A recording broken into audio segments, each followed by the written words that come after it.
See, the fat table has a new addition. Don't believe it. Letting dogs in is one thing, but the staff looking on as the rancid creatures being fed from a tin of quick-save dog food beggars belief. It's positively unhygienic. Someone ought to report them. I was in here the other day and 2 members of the loony table were conked out. What time of the day was it? Round about lunchtime. Scandalous behavior. I wouldn't mind, but you couldn't hear the racing for the snoring. It's filthier the place is getting too. Hangs like a cheap hooker's window box. There's a section of the bar where your feet literally stick to the carpet. Wasn't here last week and a tourist haplessly walked in and asked where the toilet was.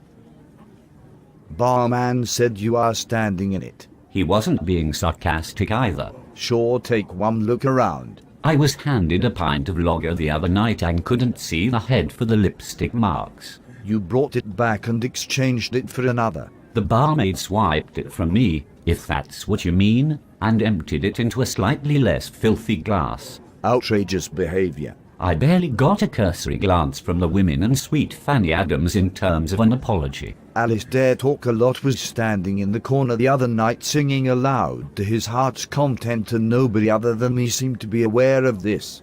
Don't know how many funny looks I shot the staff. This place is the pits. The crisps are all it is going for it. If it wasn't for the crisps, the place would go to the wall. I'd never be back. Nor me. Not even as a suicide bomber. I once witnessed a sugar bowl haircut with a gammy leg and badly knitted jumper with Chelsea across it puke into his pint glass.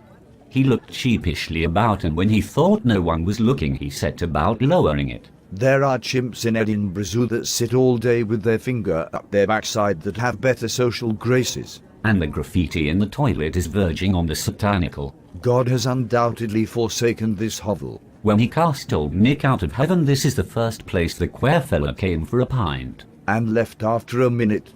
The service was that appalling. He was heard to say as he exited, "Abandon all hope, ye who enter here." It's a labyrinth of sleaze and hedonism. A nightmare that I am trying to awake from. A mixed bag of ghouls, goblins, spectres and malign presences who treat this place like their living room, barking at the staff when they're wanting something on.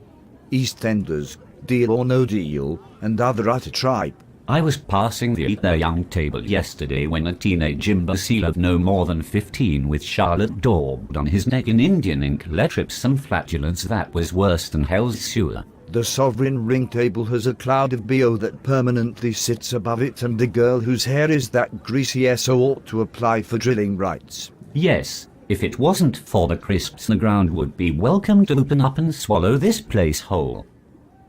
Can I interest you in another pint of super? Rude not to.